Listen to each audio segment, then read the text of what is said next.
দুফোঁটা অশ্রু গড়িয়ে পড়ল টুপ করে। বেশ মানলাম, কিন্তু আপনি তো আমাকে মাতৃত্বের স্বাদ দিতে পারবেন না। পৃথিবীতে প্রতিটি নারী চায় মা হতে, সেখান থেকেও আমি কি বঞ্চিত হব? সব অভিযোগ বাদ দিলাম, সব মেনে নিলাম, কিন্তু এটা কিভাবে মানব? মানুষ কি বেবি অ্যাডপ্ট করে না? যার ইচ্ছে সে করুক, আমি করব। আমি কারো বাচ্চা পালন করতে পারবো না। সমস্যাটা আমার না হলে তো ঠিকই বেবি অ্যাডপ্ট করতে চাইতে, তখন নিজেকে আর দোষ দিতে না। এখন আমার সমস্যা বলে এত কাহিনী করছো? আসলে নারীরা খুব স্বার্থপর এই দুইটা জায়গায়। হ্যাঁ, স্বামী আর সন্তানের প্রতি। শোনো, জীবনে কি পেলাম আর কি পেলাম না সে হিসেব করে জীবন চলে না। জীবনে সবসময় পাওয়ার হিসাবটা করতে হয়, তা না হলে পাওয়ার আক্ষেপ মুছে যায়। এই যে আমাদের একটা আশ্রয় আছে, থাকার মতো একটা জায়গা আছে, মাথা গোঁজার ঠাঁই আছে, ফ্রিজ ভর্তি খাবার আছে, 3 বেলা মাছ মাংস ডাল কিংবা সবজি খেতে পারছি, গায়ে পোশাক আছে, আমরা সুস্থ সবলভাবে বেঁচে আছি। তার জন্য সবসময় সৃষ্টিকর্তার কাছে কৃতজ্ঞতা করা উচিত। এটা নেই সেটা নেই, এটা পাইনি ওটা পাইনি, আরও কত অভিযোগ, কত আফসোস। অথচ একবার পাওয়ার হিসাবটা করে দেখো, দেখবে তুমি না চাইতেও সৃষ্টিকর্তা তোমাকে কত কিছু দিয়েছে। অন্যদের চেয়ে তোমাকে কত ভালো অবস্থানে রেখেছে। বিলাসবহুল লাইফ লিড করছো, অর্থাৎ নিজের যা আছে তা নিয়েই সন্তুষ্ট থাকতে শিখো। না পাওয়ার আক্ষেপ ছেড়ে দিয়ে যা পেয়েছো তাই নিয়ে আনন্দ করে বাঁচতে শিখো। জীবনটা তো খুব ছোট মিঠি, তাই এত কিছু না ভেবে, এত চিন্তা না করে জীবনটাকে উপভোগ করো। জীবনের ছোট ছোট খুশির মুহূর্তগুলোকে মূল্য দাও, সময়গুলোকে গুরুত্ব দাও। দেখবে জীবন আসলেই সুন্দর, মনোরম। আর শোনো, জীবন মানুষকে কখনো কখনো এমন জায়গায় নিয়ে দাঁড় করাবে আর বুঝাবে তুমি এটাও সহ্য করতে পারবে।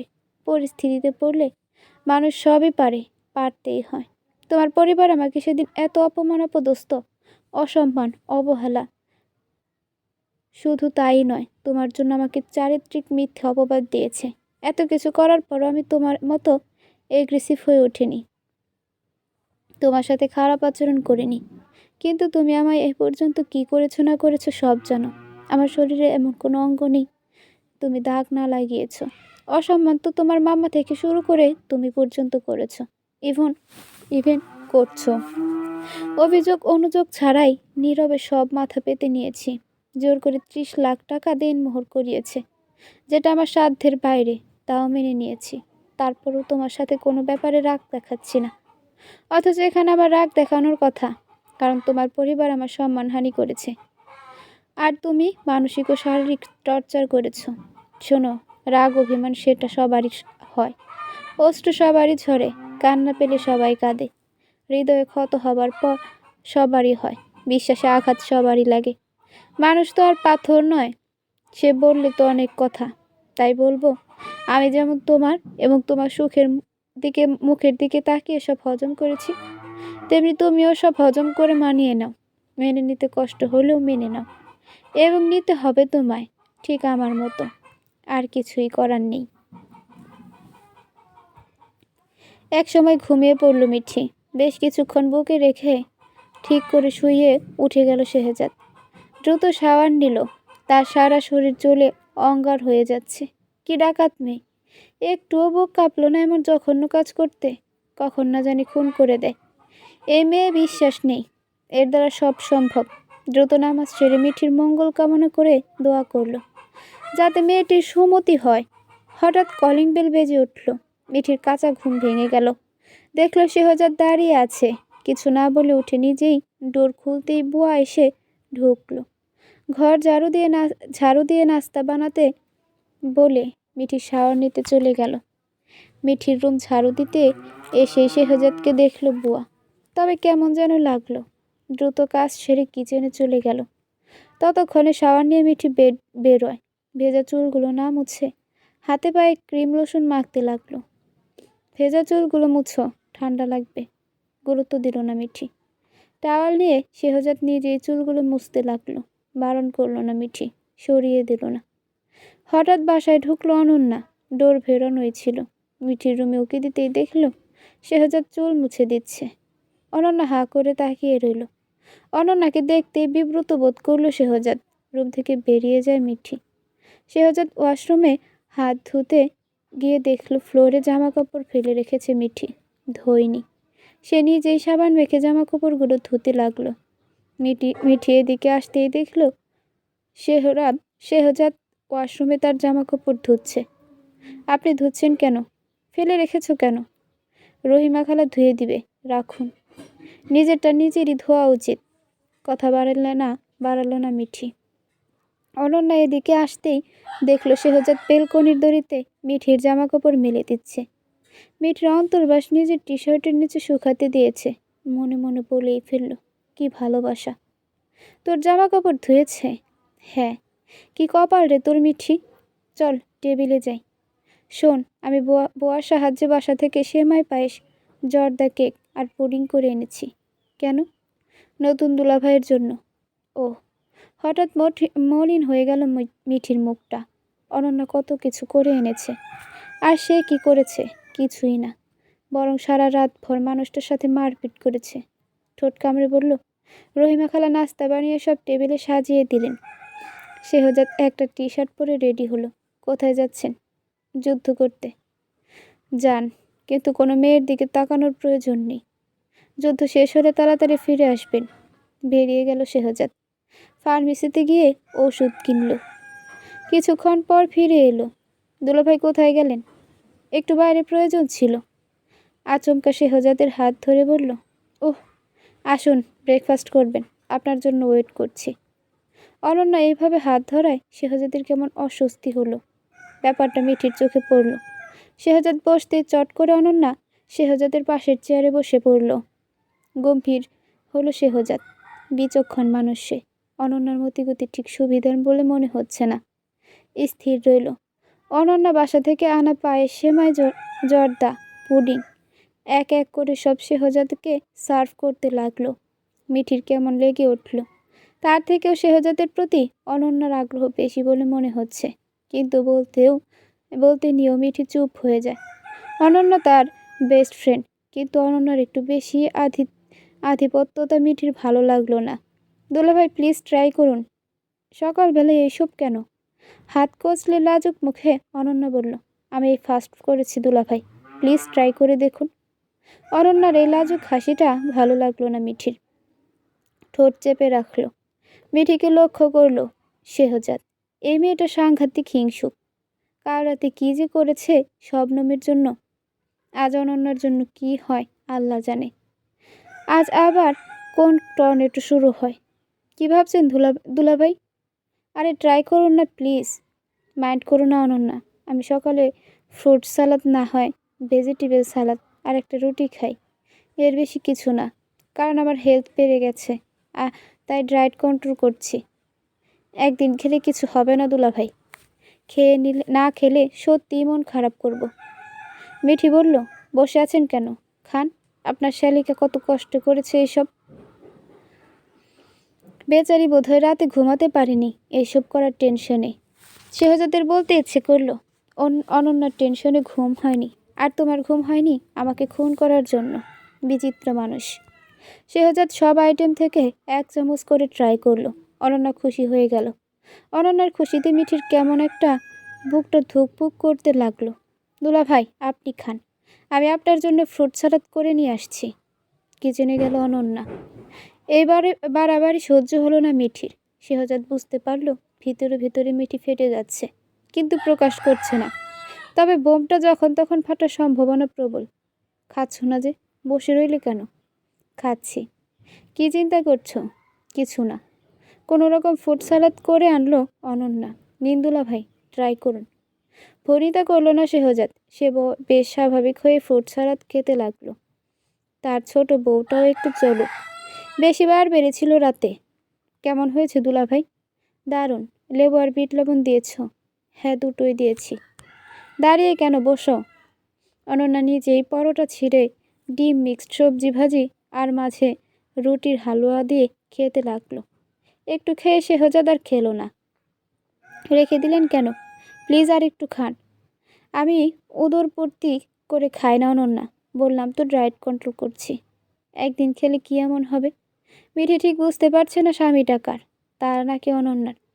এই অনন্যা এই অনন্যা তো তার না হওয়া সংসার ভেঙে ছাড়বে দেখছে।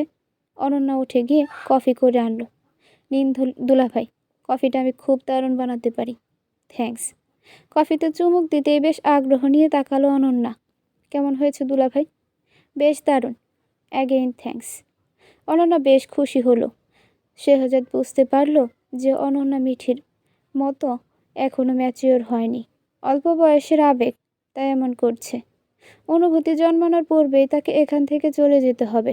শেহজাদ চায় না অনন্যার আবেগীয় ভুলের কারণে তাদের সদ্য সম্পর্কে চির ধরুক, কিংবা ওদের দুজনের বন্ধুত্ব নষ্ট হোক, অথবা ভুল বুঝাবুঝিতে মিঠি অনন্যা কষ্ট পাক। তপ্ত শ্বাস ফেলল। মিঠি, তোর মন খারাপ? না। তো মুখ ভার কেন?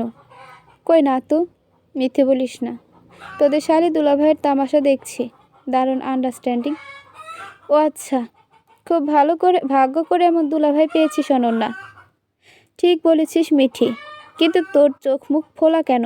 কেঁদেছিস? আরে না, রাতে ঘুমাতে পারিনি। কেন? তোর জানে জিগের দুলাভাই এক ফোঁটাও ঘুমাতে দেয়নি। কেন? তুই বুঝিস না? আচমকা কফি নাকে মুখে উঠল শেহজাদের। কাশতে লাগলো সমানে। মিঠি উঠে বসে পিঠ চাপড়ে বলল, আস্তে ধীরে খান, মন কোথায় রেখেছেন? কিছু বলতে পারল না শেহজাদ। পূর্বের কথা দ্বারা মিঠি ঠিক কি বোঝাতে চাইল? মানে সে সারা রাত রোমান্স করেছে, তাই ঘুমাতে পারেনি? লজ্জায় কৃষ্ণবর্ণের মুখটা কিছুটা লাল হয়ে গেল। অথচ কে বলবে এই শীতল মেজাজে থাকা মেয়েটা কাল সারা রাত মারপিট খুন খারাপি করার চেষ্টা করেছিল? শেহজাদ তো জীবনেও ভুলবে না দুদর্শ এই ভয়ঙ্কর রাতের কথা। আমার খাওয়া হয়েছে, আমি উঠি। কেমন? তোমরা গল্প করো। আরে না, বসুন দুলাভাই, আমাদের সাথে গল্প করুন। বাধ্য হয়ে শেহজাদ বসল। মিঠি, তোর লাক খুব ভালো, দুলাভাইয়ের মতো এমন রোমান্টিক একটা মানুষ পেয়েছিস। আসলে এই কালাচাঁদ কালামানিক ব্ল্যাক ডায়মন্ড ভীষণ রোমান্টিক। সিরিয়াস মোমেন্টে ওনার খুব প্রেম পায়, আদর করতে মন চায়।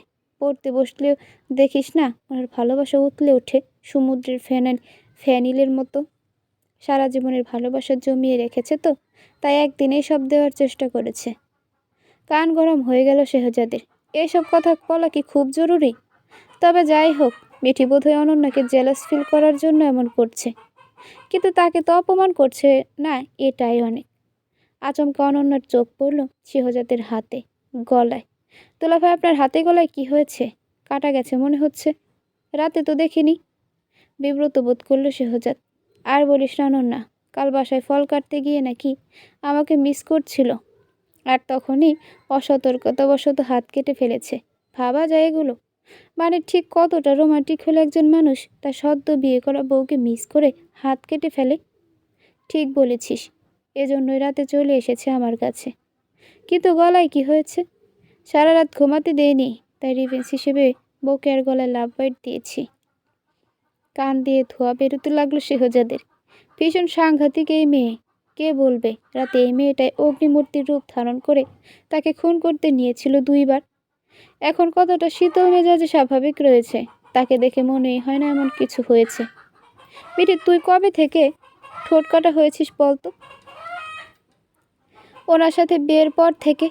ও, জানিস উনি আমাকে খুব সুন্দর একটা নাম দিয়েছে। আগ্রহী হলো অনন্যা। কি নাম? সুনেত্রা। Wow, very fantastic. আমার চোখগুলো নাকি খুব সুন্দর, আমি নাকি উত্তম নেত্রের অধিকারী। আমার চোখগুলো নাকি জীবন্ত, কথা বলে। আর এই সুনেত্রা নামটাই নাকি যায় আমার সাথে, তোর দুলাভাই বলল। আরও বলল আমার চোখ দেখে নাকি ওনার সর্বনাশ হয়ে গেছে। আমাকে জিজ্ঞেস করলো আমি আয়না দেখি কিভাবে। শ্বাস আটকে রইল শেহজাদ। মানে তাদের এই সব গোপন বিষয়গুলো বলার কি প্রয়োজন? স্বামী কি তার স্ত্রীকে কোনো ভালো নাম দিতে পারবে না? এদিকে অনন্যা তো আরও সিরিয়াস হয়ে পড়েছে। দুইটাই মেয়েই ইম্যাচিওর। ভালো লাগলো না শেহজাদের। এই অনন্যা না আবার আবেগের বশবর্তী হয়ে ভুল কিছু করে ফেলে।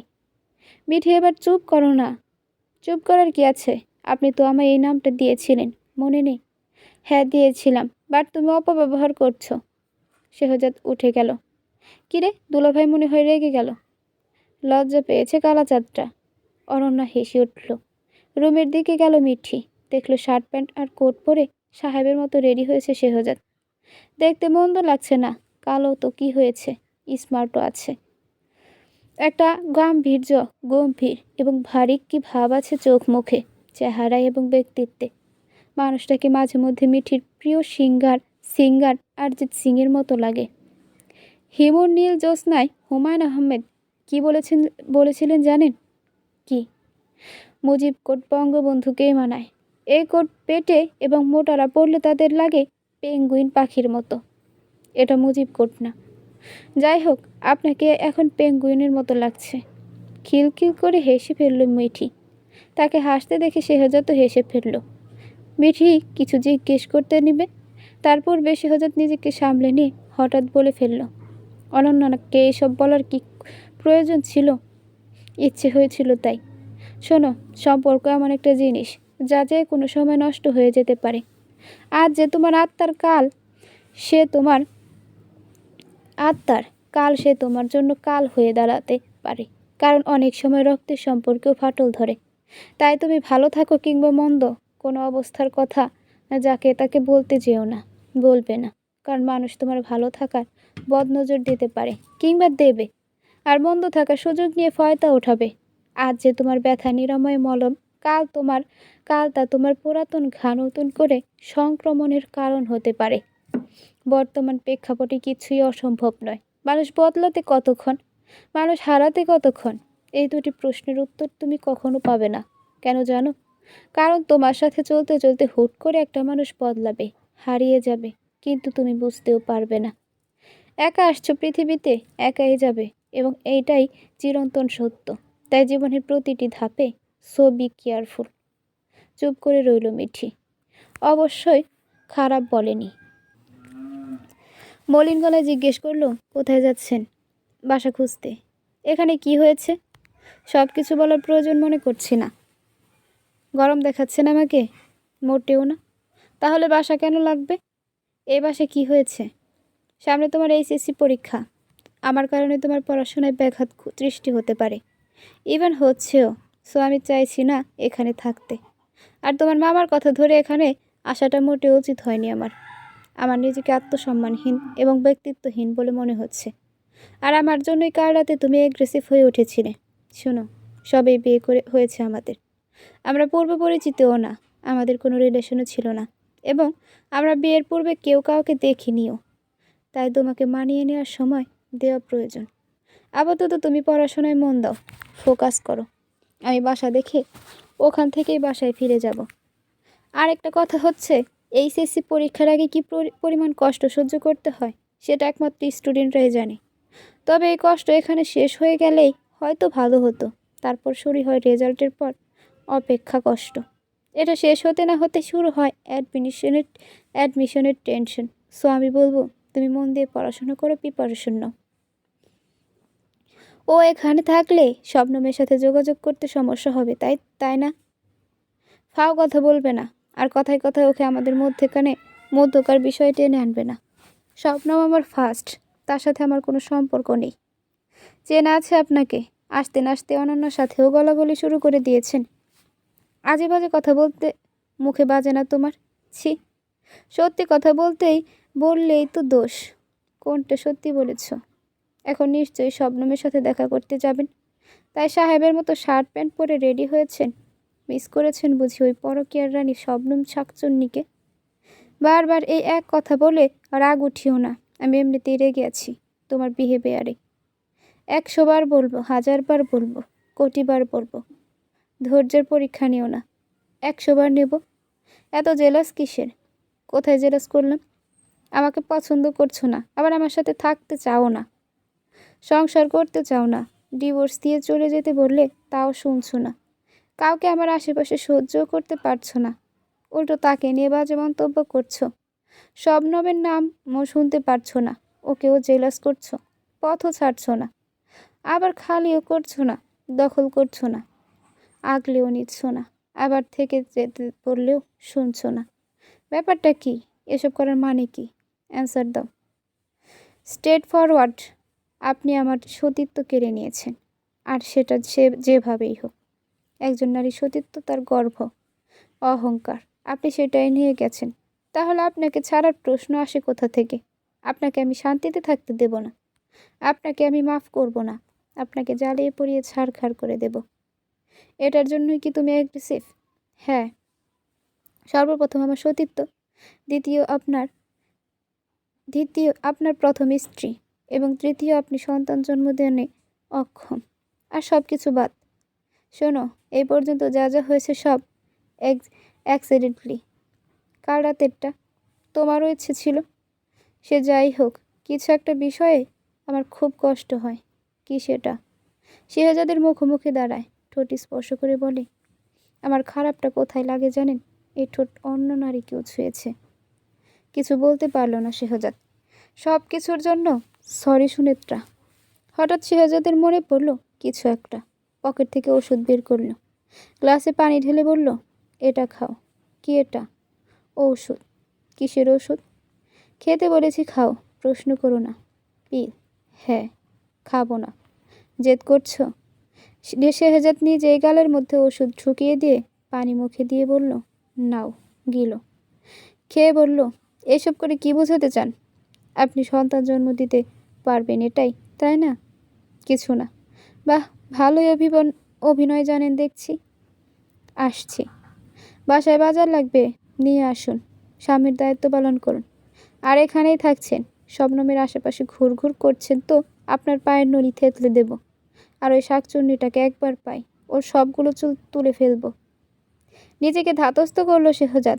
আচমকা মিঠির দিকে এগিয়ে গেল, ভরকে গিয়ে চোখ বন্ধ করে ফেলল মিঠি। মৃদু হাসল শেহজাদ। মিঠির মুখটা ভয়ার্থ। সুন্দর চোখ জোড়ার প্রলম্বিত পাপড়িদ্বয় কি সুন্দর করে কাঁপছে।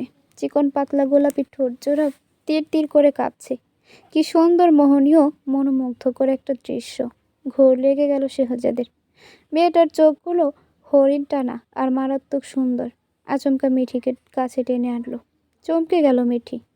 চোখ মেলতে চোখে চোখ রাখলো শেহজাদ। সুনেত্রা। থমকে গেল মিঠি। আচমকা কাঁপন ধরল হৃদয় অলিন্দে। চোখ বুঝে ফেললো হঠাৎ। শেহজাদ এমন করে ডাকবে ভাবতে পারেনি কশিনকালেও। ঘোর লাগা কণ্ঠে জিজ্ঞেস করলো, আমার ওপর অধিকার খাটাচ্ছ সুনেত্রা? ফের থমকে যায়। হৃদয় অলিন্দে আবারও ঝড় বইতে শুরু করলো। কম্পিত গলায় প্রতিউত্তর করলো, তো কে খাটাবে? আমাকে তো পছন্দ করছো না, তাহলে কেন অধিকার খাটাও? জানি না। ছাড়ুন। ছাড়ল না শেহজাদ। মিঠির মুখে ফু দিয়ে বেরিয়ে আসা চুলগুলো সরিয়ে দিল। মানুষটার শরীর থেকে পুরুষালী একটা বুনো সুবাস আসতেই অনার্য ইচ্ছে শিহরিত হলো মিঠি। শেহজাদ ছাড়ল না। উল্টো ড্রেসিং টেবিলের সামনের দিকে এগিয়ে মিঠিকে খুঁড়িয়ে পেছন থেকে জড়িয়ে ধরে জামার ভেতর থেকে হাত রাখল তলপেটের উপর। কেঁপে উঠল মিঠি। মুখ গুজল কাঁধে, সেখানে গাঢ় চুমু খেলো। চোখ বন্ধ করে ফেলল মিঠি। খুব আস্তে করে কানের পাশে মুখ ডুবিয়ে বলল, তুমি স্বীকার করো আর না করো, কিন্তু তুমি আমাকে ভালোবেসে ফেলেছো সুনেত্রা। I am 100% sure. ফের সুনেত্রা বলায় থমকে যায় মিঠি। আর কথাটাই যেন কিছু একটা মিশ্রিত ছিল, যা শ্রবণেন্দ্রিয়তে পৌঁছাতে হৃদয়লিন্দ কম্পিত হয়ে একরাশ হিম শীতল শিহরণ বয়ে গেল শির দ্বারাবে। কম্পিত গলায় বলল, একদম না। তোমার অহংকারী সত্তা হয়তো স্বীকার করছে না, কিন্তু এটা সত্য যে তুমি আমাকে মনে প্রাণে ভালোবেসে ফেলেছো সুনেত্রা। আর তা তোমার মনের অজান্তেই। তবে সেটা এখনও উপলব্ধি করতে পারছো না। আসলে এটা ঐশ্বরিক, সৃষ্টিকর্তা প্রদত্ত। স্বামী স্ত্রীর বন্ধনে তিনি এই প্রেম সৃষ্টি করেন। নীরব রইল মিঠি। আসলেই কি সত্যি? এটা কিভাবে সম্ভব? আমাকে সহ্য করতে পারছো না, কিন্তু ঠিকই আমার ছোঁয়াগুলো তুমি উপভোগ করো। যখন তোমাকে কাছে আসার আহ্বান করি, নির্লিপ্তে তুমি সায় দাও। আমাকে পছন্দ করতে না পারলেও আমার প্রতিটি ছোঁয়া, আদর, যত্নগুলো তুমি খুব করে চাও, উপভোগ করো। কাউকে আমার সাথে সহ্য করতে পারছো না। ভালো না বাসলে এইসব কি করে সম্ভব? কিছু বলতে পারলো না মিঠি। দোটানায় পড়ল সে। আসলেই কি সে মানুষটাকে ভালোবেসে ফেলেছে এত তাড়াতাড়ি? কিন্তু মিঠি তো কিছুই টের পাচ্ছে না। আমার আগে তুমি আমার প্রেমে পড়ে গেছো সুনেত্রা। ভাবতে আশ্চর্য লাগলো, সত্যি অসম্ভব মিথ্যে কথা। একদম না। কাল রাতে বলেছ আমাকে খুব মায়া লাগাবে, ভুলতে দেবে না। এখন কি মনে হচ্ছে জানো? কি? তুমি আমি তোমার প্রেম এখনো পড়িনি, ভালোবাসিনি। মিঠির কেমন যেন লাগলো কথাটা শুনতে।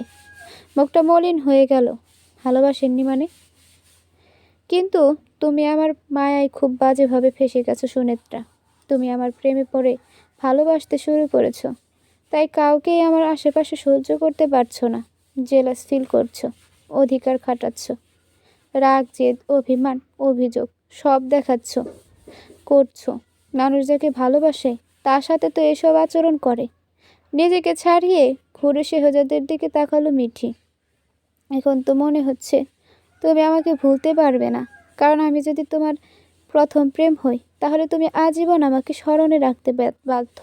শুনেছি মেয়েরা নাকি প্রথম প্রেম আর প্রথম স্পর্শ ভুলতে পারে না, আর সেই মানুষটাও কেউ না। কেঁপে উঠল মিঠির বুকটা। মৃদু হাসল শেহজাদ। তুমি ভুল করে কাউকে ভালোবাসতে পারবে ঠিকই, কিন্তু ভুল করে ভালোবাসার মানুষটাকে কখনোই ভুলতে পারবে না সুনেত্রা।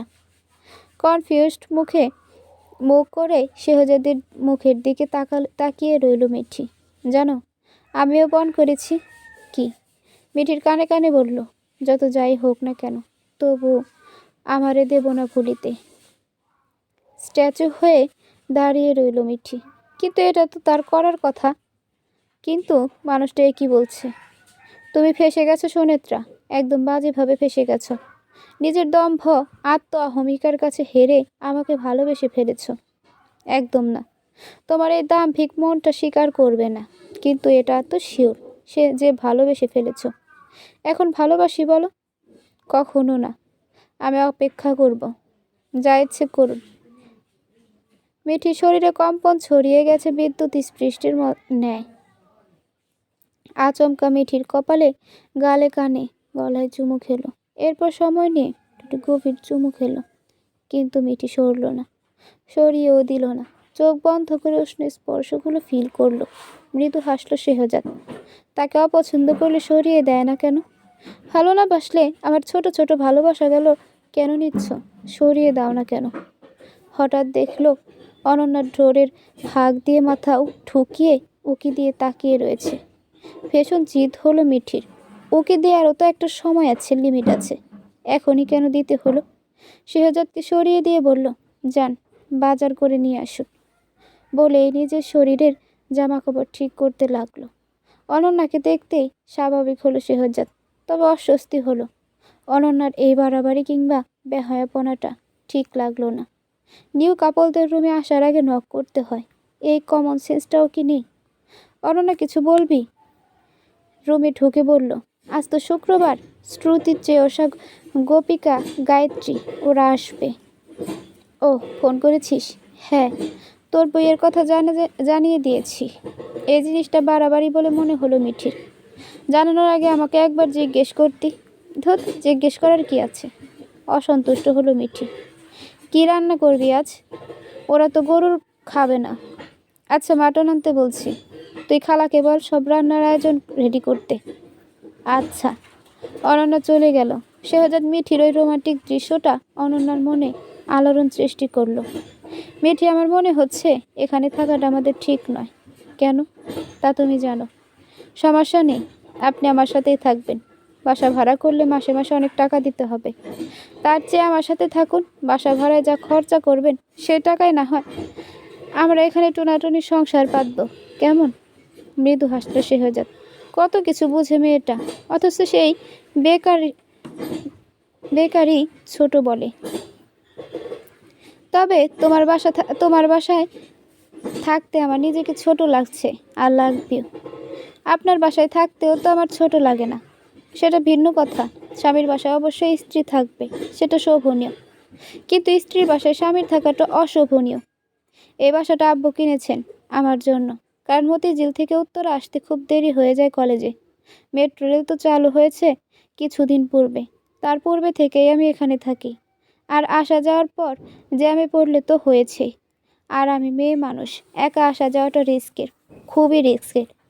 এছাড়াও আব্বু একটি বেসরকারি ব্যাংকের ম্যানেজার। এই বয়সে এসেও জব করছেন আমার দিকে তাকিয়ে। বাড়ি ভাড়া আব্বুকে দেয় না মামারা, জোর করে ভোগ করেন ওনারা, তাই জব করতে হয়। আমার পড়াশোনা আব্বু এবং আমার আপন মামার টাকায় চলে। আর প্রতিদিন আমাকে কলেজে নিয়ে আসতে পারেন না, তাই এই বাসাটা কিনেই ফেলেছেন। আজ 2 বছরের কম আমি এখানে অনন্যাকে নিয়ে থাকি। মাঝে মধ্যে আমার অন্য গার্লফ্রেন্ডরাও এসে থাকে, আমাকে সময় দেয়। নিজের বাসায় থাকি না, কারণ আমার সৎ মা আমাকে ব্যক্তিগতভাবে পছন্দ করেন না। কথায় আছে না, যারে দেখতে নারী তার চলন বাঁকা। আমার সব কিছু তেমনই মনে হয় ওনার কাছে। ভালো হয়ে চললেও ওনার মন পাওয়া সম্ভব হয়নি। উনি আমার ভালো মা হয়ে উঠতে পারেননি কখনো। সবসময় মনের মধ্যে হিংসা বিদ্বেষ পুষে রেখেছিলেন। তবে উনি যা পারেননি, আমার সৎ মামিরা তা পেরেছেন। ওনারা আমায় নিজের মেয়ের মতো আদর করে।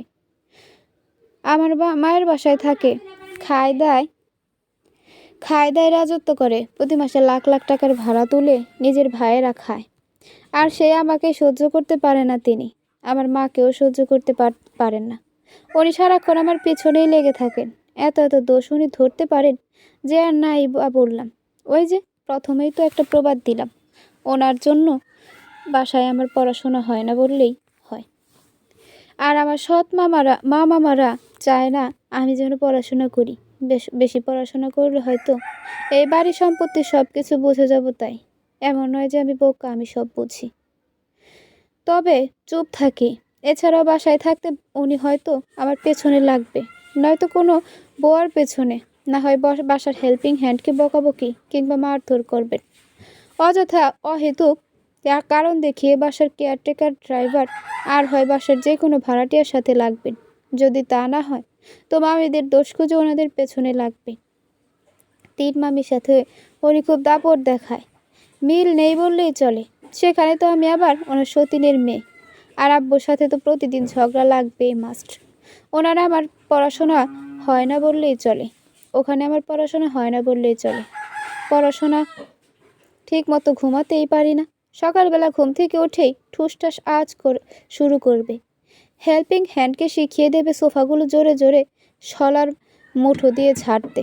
তো মেয়েটাও বাধ্য হয়ে ঠাস ঠাস করে ঝাড়বে। এসব শব্দে আমার মস্তিষ্কে ঢুকে যায়। এরপর ব্লেন্ডার চালু করবে, উচ্চ স্বরে টিভি ছেড়ে রাখবে। শিলপাটায় বোয়াকে দিয়ে এটা সেটা বাটাবে। চেয়ার টেবিল টেনে এক দিবে নিবে গুছিয়ে রাখার নাম করে। মানে শব্দ করতে তিনি ভীষণ পছন্দ করে। আর হাঁড়ি পাতিলের উপর অত্যাচার তো আছে। এসব উনি বেশি করে সকালবেলায়, একটু ঘুমালে আর বেশি করে পড়তে বসলে। সেই সব আর বললাম না। তবে তিনি একবার একজনের পেছনে পড়বে আর চিৎকার চেঁচামেচি করতেই থাকবে। এজন্যই ক্লাস 6 থেকে আমি ভিকোরের নেসার নন স্কুলে পড়তাম। ওখানে হোস্টেলে উঠেছিলাম সেই ছোট্ট বয়সে। আমার আপন মামাই হোস্টেলে রাখতেন। আমার সৎ মায়ের এইসব কর্মকাণ্ডে অতিষ্ঠ হয়ে সেই ছোট্ট কাল থেকেই আমি মাকে পেলাম না। বাবা থাকতেও বাবার স্নেহ মমতা পেয়েছি, তবে খুব কম। পিঠির এই কথায় বিষাদ আর হতাশা ছিল। খুব খারাপ লাগলো শেহজাদের। মামাকেও তেমন একটা কাছে পাইনি। দূর দেশে থাকেন তিনি। সেই থেকেই আমি একাকিত্ব এবং ডিপ্রেশনে ভুগে কিছুটা জেদি হয়েছি। সবার বাবা মা সবাইকে কত আদর করতো, মিলেমিশে স্কুলে নিয়ে আসতো, আর আমাকে একা পথ চলতে হতো। আমার জীবন এবং ক্যারিয়ার গড়ার জন্য অনেক স্ট্রাগল করেছি। জানেন, পারিবারিক সুখ শান্তি বেশিরভাগ ক্ষেত্রেই পরিবারে থাকা কিছু নিচু মানসিক সম্পন্ন সদস্যর কারণে নষ্ট হয়। তেমনটা আমাদেরও হয়েছিল। পারিবারিক যন্ত্রণা, অশান্তি দিন দিন একটি মানুষকে ভেতর থেকে মেরে ফেলে। তেমনটা আমাকেও। তবে জানেন, একটা নির্দিষ্ট বয়সে আসার পর বুঝতে পারলাম, কিংবা বোঝা যায়, মা ছাড়া আসলে দুনিয়াতে কেউ আপন নয়। আমার কাছে মনে হয় যে মা ছাড়া কোথাও কেউ নেই। বলেই দীর্ঘশ্বাস ফের বলতে লাগলো, এরপর সেখান থেকে ভালো রেজাল্ট করার পর ভাবলাম বাসা থেকে পড়াশোনা করব। আর বাবার কাছ থেকে দূরে থাকবো না। অনেক তো থাকলাম। ভাবলাম মতিঝিলের কোনো ভালো একটা কলেজে ভর্তি হব। কিন্তু মায়ের জন্য বাসায় থাকা সম্ভব হচ্ছিল না। মা আরও বেশি আমার ওপর চড়া হতো। শেষে আমার আপন মামা আমাকে উত্তরা রাজক মডেল কলেজে ভর্তি করান। মামা আমাকে হলে থাকতে দেননি, কারণ হলের মেয়েরা এক একজন এক এক মানসিকতার। আরও আমি যেহেতু জেদি তাই ভয় পেতেন, ভাবতেন বনিবনা হবে না। আচ্ছা যাক, বললে সে অনেক কথা, আর বিস্তারিত নাই বা বললাম। যারা হলে থেকে পড়াশোনা করেছে কেবল তারাই বুঝবে। এবার কলেজ বন্ধ হয় এবং সামনে যেহেতু ফাইনাল এক্সাম, তাই ভাবলাম বাসা থেকে ঘুরে আসি। এক্সামের চক্করে পড়লে তো আর আসা সম্ভব না, তাই ভাবলাম দুদিন থেকে চলে আসবো। কিন্তু আমার থাকাটা মায়ের পছন্দ হচ্ছিল না। রাতে কিছু একটা নিয়ে আব্বুর সাথে ঝগড়া লেগে হেল্পিং হ্যান্ডকে মারধর করতে লাগলেন। আমি গিয়ে ছোটানোর চেষ্টা করলাম। তাকে রেখে এবার মা আমার গায়ে হাত তুলতে নেয়, তখন বাবা ধরে ফেলেন। এরপর শুরু হয় আরেক ধাপ ঝগড়া, মায়ের অকথ্য ভাষায় বকাবকি। আর মামার গায়ে হাত তুললে আর আমার গায়ে হাত তুলতে নেওয়ার বিষয়টি আমাকে খুবই পীড়া দেয়। তাই আমি রাগ করে বৃষ্টির মধ্যে বাসা থেকে বেরিয়ে ছাদে চলে যাই এবং ওখানে প্রায় ঘন্টা দুয়েক বৃষ্টিতে ভিজে আমার নিজের মায়ের শূন্যতায় কান্নাকাটি করতে থাকি। কিছুক্ষণ পর আপনি এসে আমার সামনে দাঁড়ান। কিছু জিজ্ঞেস করতে আমি ভয় পেয়ে ঘাবড়ে যাই এবং অসতর্কতাবশত সেন্সলেস হয়ে পড়ি। তারপর ঘটনা তো আপনার জানা। বলে আবার থামলো, দম নিল একটু, ফের বলতে লাগলো, যা বলার জন্য এত কিছু বললাম তা হলো, এই বাসাটা মামার চাপে পড়ে আব্বু কিনেন। এখানে মামা আর আব্বুর টাকা দিয়ে কেনা। আমি একা থাকি এখানে। আব্বু সপ্তাহে 3-4 দিন এসে থাকেন। আমার নানু নেই, খালাও নেই। শুধু আপন একটা মামা আছেন। তিনি আমেরিকা থাকেন সপরিবার নিয়ে। দেশে তেমন একটা আসেন না। আমার পড়াশোনার খরচ এবং ভরণ পোষণ মামাই দেয় সব। এজন্যই বলছি, আলাদা বাসার প্রয়োজন নেই।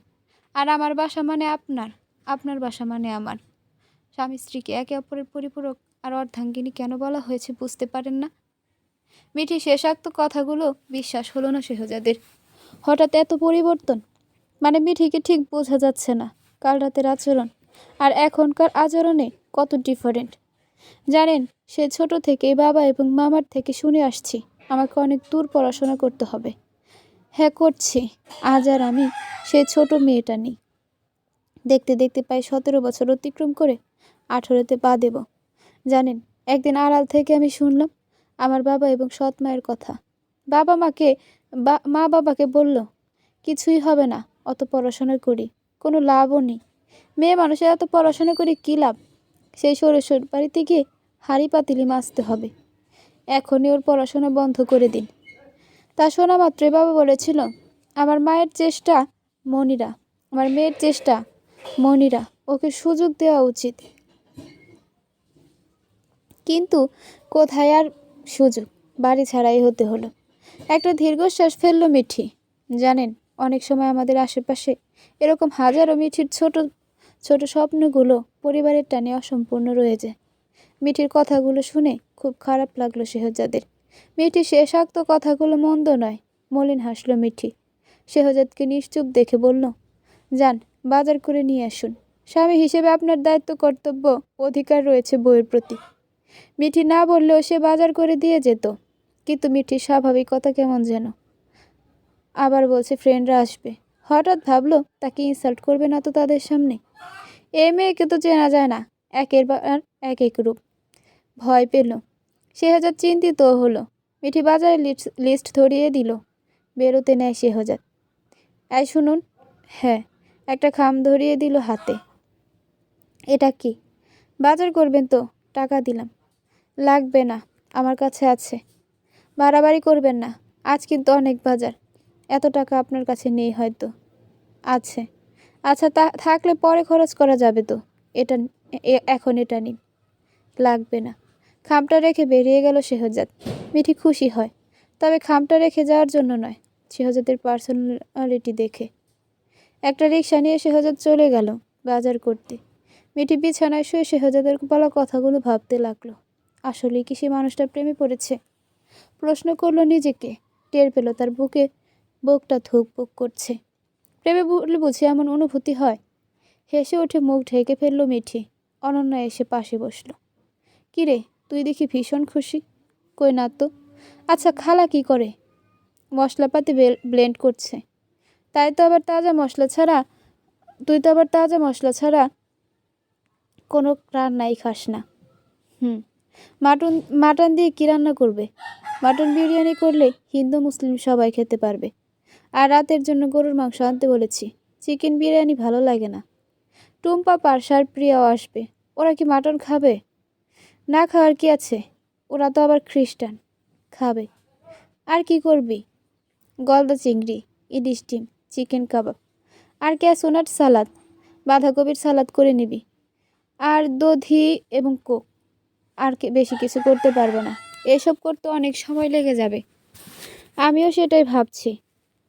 ওয়েল ফুড থেকে একটা চকলেট ভ্যানিলা স্পঞ্জ কেক আনতে বলেছি, সেই সাথে ওয়েল ফুডের শুকনো রসমালাই, কালো জাম আর মতিউর লাড্ডু আনতে বলেছি। ভালো হয়েছে, ওরা আবার মিষ্টি জিনিস জাতীয় জিনিস খেতে খুব পছন্দ করে। হ্যাঁ, এজন্যই। ও শোন, খালাকে বল বিরিয়ানির সাথে খাওয়ার জন্য জর্দা করতে। আমি বাসমতি চাল আনতে বলেছি। ওয়াও, বাসমতি চালে জর্দা হবে? হ্যাঁ। তাহলে যাই, কাজে লেগে পড়ি। মোরব্বাগুলো কেটে রাখানোর না। এই শোন, বাসায় কাজু বাদাম, পেস্তা বাদাম আর চীনা বাদাম আছে, কিন্তু টক দই, পেস্তা দানা, কিশমিশ আর কাজু বাদাম নাই মিঠি। লিস্টে লিখে দিয়েছি। তাজা আদা আনতে বলেছিস? হ্যাঁ। একটা আইসক্রিম আনতে বলে দে। তখন বলিসনি কেন? তখন তো খেতে ইচ্ছে করেনি। আচ্ছা আসুক, পরে বলবো। মিঠির বাসার সব কিছু অনন্যার নখদর্পণে। কোথায় কি আছে না আছে সব অনন্যার মুখস্থ। বলা যায় অনন্যাও মিঠির পরিবারের একজন সদস্য। অতঃপর রহিমা খালার সাথে দুজনেই কাজে লেগে পড়ল। কিছুক্ষণ পর ওদের বান্ধবীরা সবাই চলে এসেছে। সবার সামনে কুশলাদি বিনিময় করলো দুজনে। মিঠির বিয়ের কথা জিজ্ঞেস করে ওকে পাগল বানিয়ে ফেললো ওরা।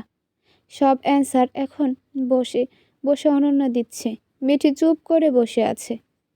সব বাজার সদাই করে রিকশা থেকে নামলো শেহজাদ। ওপর থেকে লক্ষ্য রাখছিল মিঠি অনন্যা। শেহজাদ নামতেই মিঠির হাত ধরে নিচে নেমে পড়ল দুজনে। এত এত বাজার সদাই করেছে যে দুজনেই অবাক।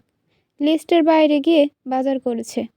বাসার কেয়ারটেকার আঙ্কেল সব উপরে নিয়ে আসছেন এক এক করে। অনন্যার হাতেও কিছু, মিঠিও কিছু নিল হাতে। শেহজাদ খেমে নিয়ে একাকার। ঘমার্দ মুখটা দেখতেই ভীষণ মায়া হলো মিঠির। তবে মিঠিকে নিচে আসতে দেখে শেহজাদের ভীষণ রাগ হলো। কিছু জিজ্ঞেস করলে উত্তর করল না। মিঠি ঠিক বুঝতে পারল না কিছু।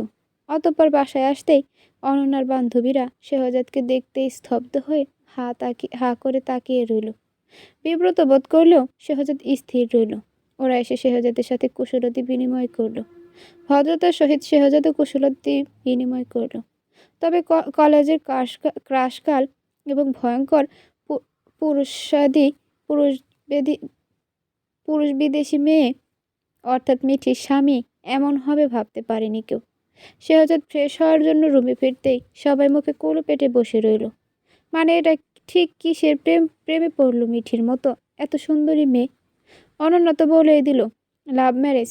মিঠি স্বাভাবিক, শেহজাদ কালো, এ নিয়ে তার কোনো অভিযোগ নেই। সাদা কালো আল্লাহই বানিয়েছে।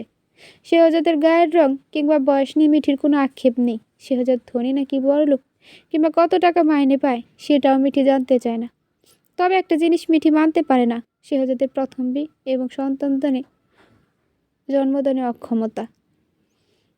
হাত মুখ ধুয়ে ফ্রেশ হয়ে নিল শেহজাদ।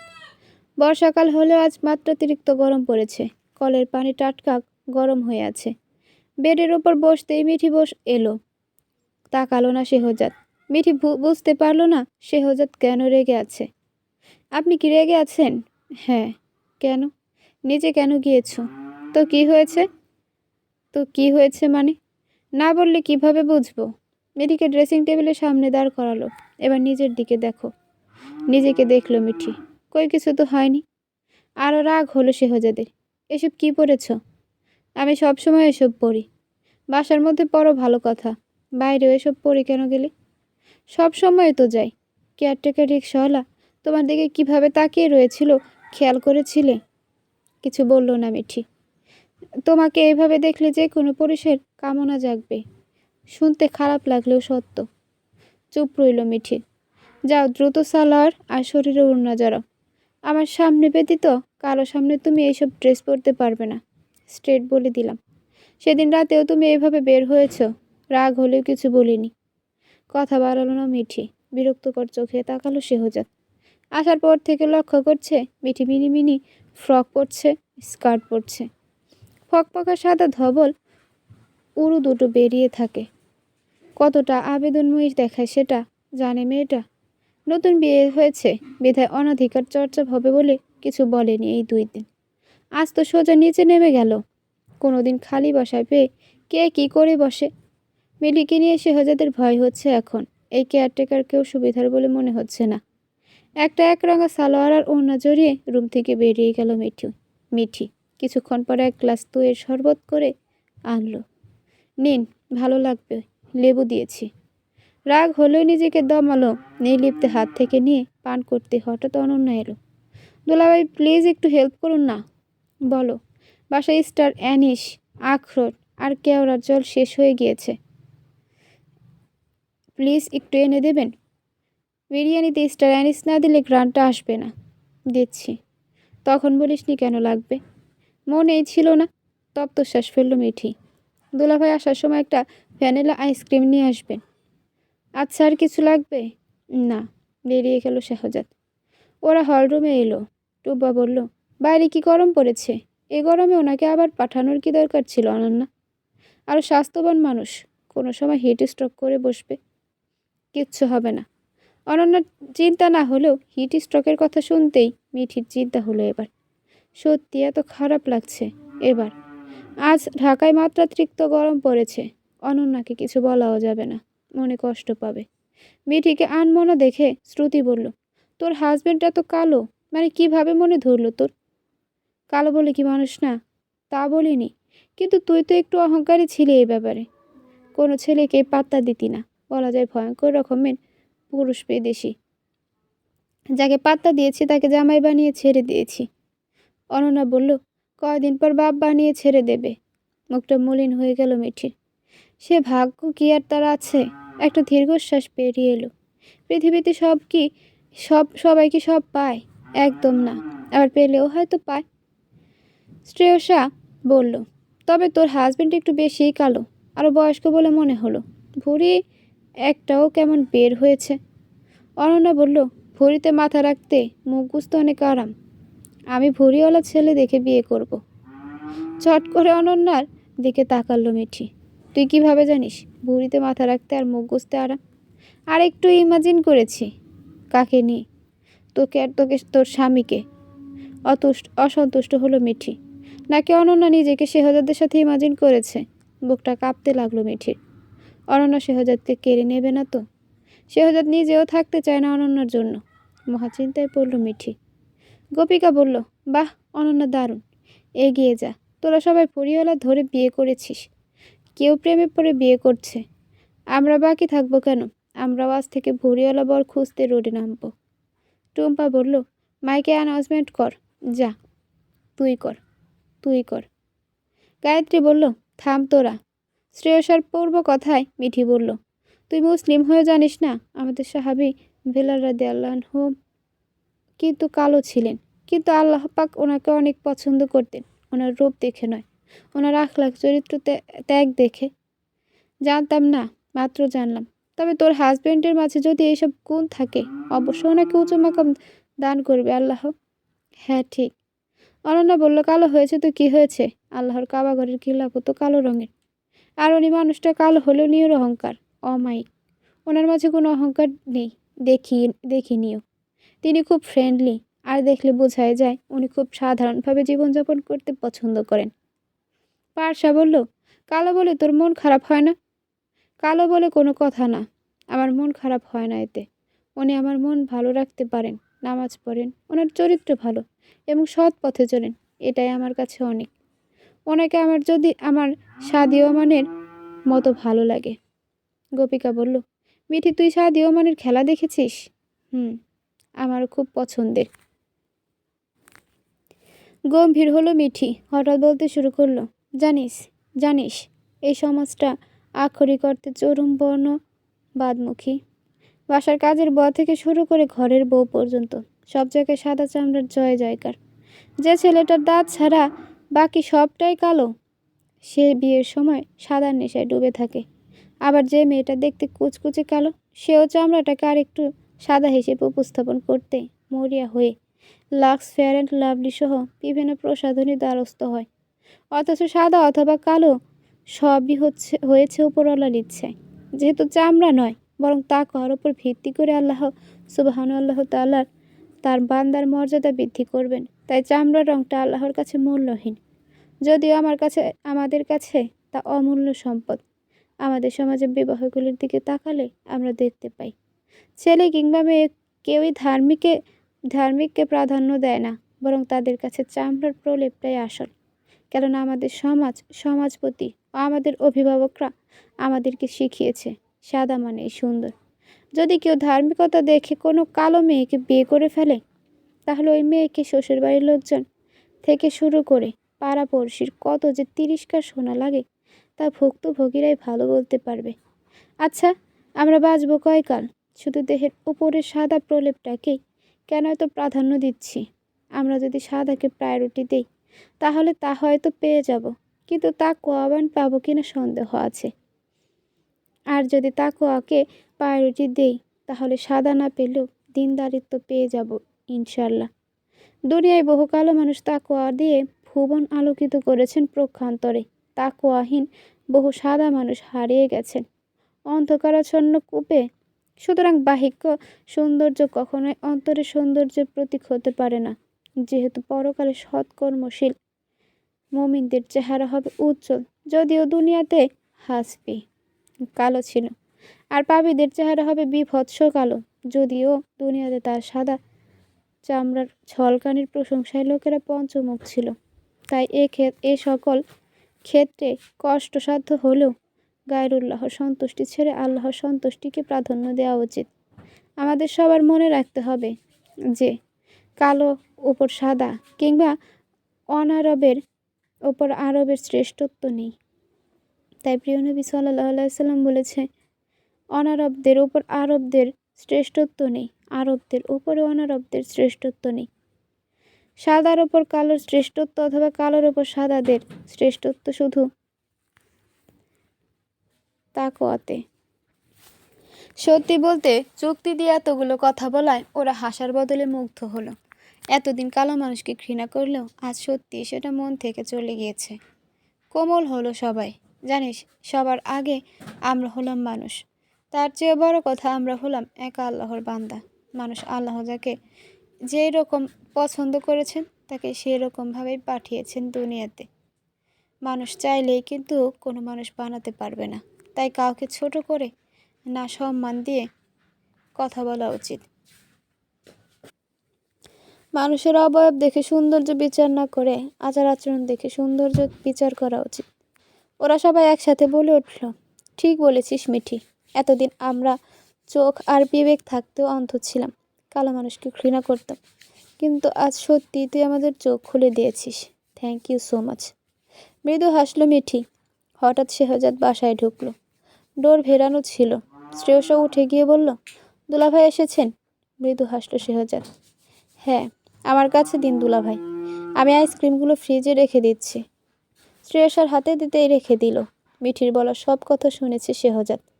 মন থেকে অজান্তে সম্মান চলে এলো। মিঠি খারাপ মেয়ে না, তবে একটু রাগী। এটাই টুম্পা বলল, দুলাভাই আসুন গল্প করি, পরিচিত হই। মিঠির দিকে তাকালো শেহজাদ। বউটা তো আবার বেলুনের মতো ফুলে যাবে। ইশারা দিল মিঠি। মৃদু হেসে সোফায় বসলো। ওরা শেহজাদকে ঘিরে বসলো। টুম্পা বলল, দুলাভাই একটা কথা জিজ্ঞেস করি?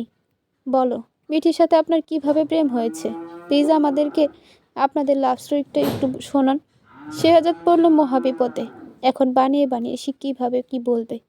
হঠাৎ আইডিয়া করলো এমন একটা কাজ করবে যাতে সাপও মরবে, লাঠিও ভাঙবে না।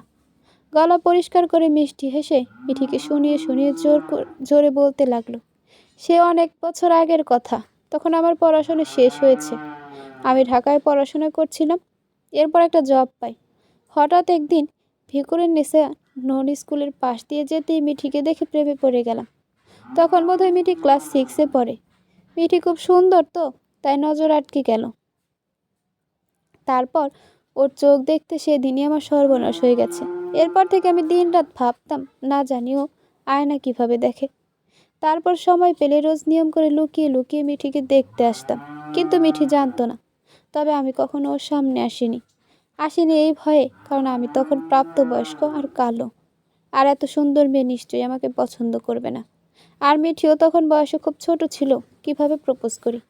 এইটুকুন মেয়ে তো আর প্রস্তাব বুঝবে না, প্রেমের পাওয়া বুঝবে না। আর নিজের বিবেককেও বাঁধছিল। সেই চিন্তায় আমি খেতে পারতাম না, ঘুমাতে পারতাম না। এক পর্যায়ে ডিপ্রেশনে চলে গেলাম। এরপর ভাবলাম আড়াল থেকে ভালোবেসে যাব, কখনো জানতে দেব না। সব ভালোবাসা তো আর পূর্ণতা পায় না। মিঠু আস্তে আস্তে বড় হয়। আমি তখনও রোজ ওকে দেখতে যেতাম। আমার চোখের সামনে হুট করে মিঠি বড় হয়ে যায়। এরপর এসএসসি পাশ করে, এরপর ইন্টারে ভর্তি হয়। আমিও হতাশা নিয়ে ওর জন্য অপেক্ষা করি। ভাবলাম জীবনেও বিয়ে করব না, মিঠিকে ভালোবেসে কুমার থেকে যাব। এরপর মিঠিকে দেখার জন্য ওদের বাসায় উঠি ভাড়াটিয়া সেজে। কিন্তু মিঠি কিছুই জানতো না, যদিও সে বাসায় থাকতো না। কিন্তু মনে এই ভেবে শান্তি পেতাম যে মিঠি নেই, কিন্তু মিঠিদের বাড়িতে তো আছি, এটাই অনেক। এরপর মিঠির স্কুলের কাছে জব নেই। দূর থেকে মিঠিকে দেখি। সেদিন মিঠি বাসায় যায় বেড়াতে। আমি হুট করে ওকে দেখে আবেগপ্রবণ হয়ে যাই এবং আমার ভালোবাসার কথা বলে দিই। অতবার লাজ লজ্জা ভুলে প্রপোজ করে ফেলি। কিন্তু ও আমাকে অবাক করে দিয়ে প্রপোজাল অ্যাকসেপ্ট করে নেয়। আমি তো না চাইতেই বামন হয়ে হাতে চাঁদ পেয়ে গেলাম। আবেগে দুঃখে মিঠিকে জড়িয়ে ধরে কেঁদে ফেললাম। সব শুনে মিঠি সেদিন রাতে আমাকে বিয়ের অফার করে। আমি আর দেরি করিনি, সাথে সাথে বাসার সবাইকে মানিয়ে বিয়ে করে ফেলি। এই হচ্ছে আমাদের লাভ স্টোরি। সবাই হা হয়ে শেহজাদের দিকে তাকিয়ে রইল। ভাবতে লাগলো, আহ, কত বছরের ভালোবাসা! একেই বলে নিঃস্বার্থ প্রেম। মিঠি অন্যদিকে দাঁড়িয়ে শশার খোসা ছাড়াচ্ছে, কিন্তু কান শেহজাদের দিকে। শেহজাদ এমনভাবে বলল যে মিঠির মনে হচ্ছে সত্যিটা এটা রিয়াল ঘটনা। তোলপাড় সৃষ্টি হলো মিঠির মনে। সত্যি কি শেহজাদ তাকে ভালোবাসতো? মিঠির মনে হচ্ছে শেহজাদ মিথ্যে বলেনি, হয়তো মিঠি মিথ্যার ছলে সত্যি বলেছে। তাকে বলতে না পেরে আজ তার বান্ধবীরা না এলে জানতে পারতো না। ছলছল করে উঠল মিঠির সুন্দর নয়নজোড়া। সব শুনে আবেগে সবার চোখে পানি চলে এলো। অনন্যার চোখ দিয়ে পানির স্রোত বইতে লাগলো। শ্রেয়াসা বলল, দুলাভাই আপনার বয়স এখন কত জানি? পুরুষ মানুষের বয়স আর মাইনে জিজ্ঞেস করতে নেই শালিকা। প্রিয়া বলল, আহা বলুন না দুলাভাই, সামনের মাসে 37 পড়বে। ও, গোপিকা বলল, দুলাভাই না ডেকে ভাইয়া বললেই তো পারিস। টুম্পা বলল, একদম না, উনি আমাদের কাশকালের স্বামী, অর্থাৎ জাতির দুলাভাই, তাই অনেকে দুলাভাই বলে ডাকবো। এরপর সবাই আরো কিছুক্ষণ গল্প গুজব করলো। তবে দূর থেকে বারবার তির্যক চোখে তাকালো মিঠি। ভালো লাগলো না তার বান্ধবীদের সাথে শেহজাদের এত আন্তরিকতা। কথার ফাঁকে সবাইকে আইসক্রিম, কেক, ফলমূল, জুস সব দিয়ে গেল। খেতে খেতে নানান রকমের কথাবার্তা বলল। শেহজাদ খুব সহজে ওদের সাথে মিশে গেল। তবে সবাই এটা বুঝতে পারলো যে শেহজাদ কথাবার্তায় যথেষ্ট স্মার্ট এবং বুদ্ধিমান। প্রতিটি কথা খুব সুন্দর করে যুক্তি দিয়ে শান্ত গলায় বলে। কালো বলে সবার মনের ভেতরে হীনমন্যতা থাকলেও সেটা শেহজাদের আচার আচরণ, কথাবার্তায় এবং ব্যক্তিত্ব দূর হয়ে গেল।